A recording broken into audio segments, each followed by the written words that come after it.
How are you, Matt? I'm good. Well, I think the title of the movie is very, very timely to the... Yeah, right.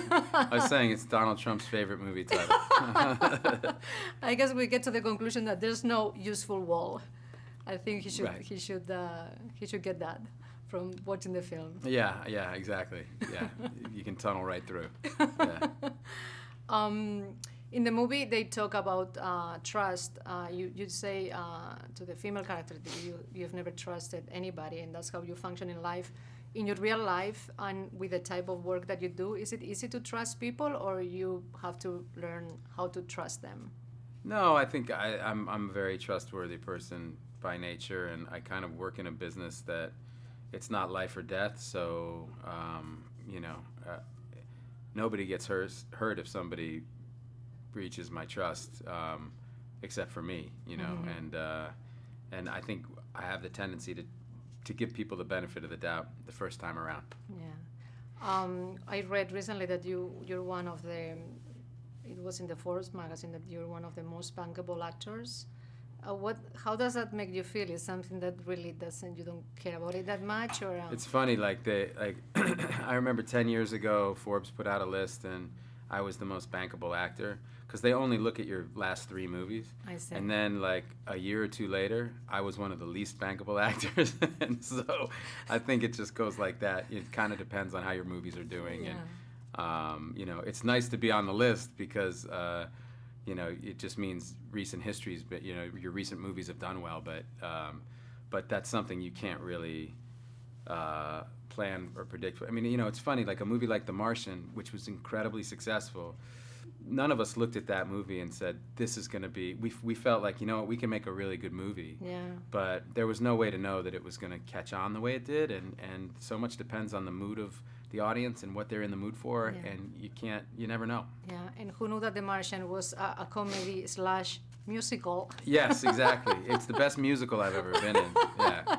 It's at the same level as La La Land. Right. I mean, it took a little to figure it out, but apparently it is. So in the movie, they also talk about greed. Do you think that humans in general are they move by greed, and they value you depending on how much money or how successful you are in life? That's how the world functions right now? I wouldn't make a general statement about the world or about human nature, but there certainly is a tendency among some people to a tendency towards greed among some people. That's just, when you look at it and you go like, well, how much is enough? Like, and if you actually get out into the world and look at the way other people are living, like, what are you trying to accomplish with this life? That when you look at the real abject poverty that exists, for 2.4 billion people don't have access to adequate sanitation. Yeah. They don't have a toilet. They don't have it. It's like, that's a pretty big chunk of us human beings.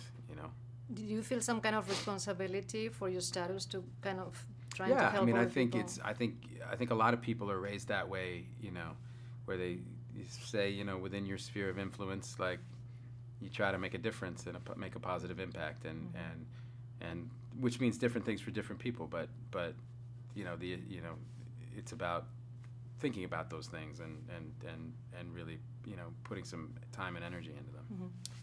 Tengo curiosidad en saber cómo está tu español ahora. Después, Más o menos. Pero estás casado con una argentina, ¿no? Sí. ¿Hablas con ella en español o no? A veces, pero mucho. Normalmente en inglés, porque nació en Argentina, pero Creció aquí. sí. Ah, Sí. vale. So English, she goes to English, even though Spanish is her first language. Yeah. So when her mom's there or when Pedro's there, hanging out, then they go to Spanish. Cool. But Awesome. Well, thank you so much, all right, man. thank you.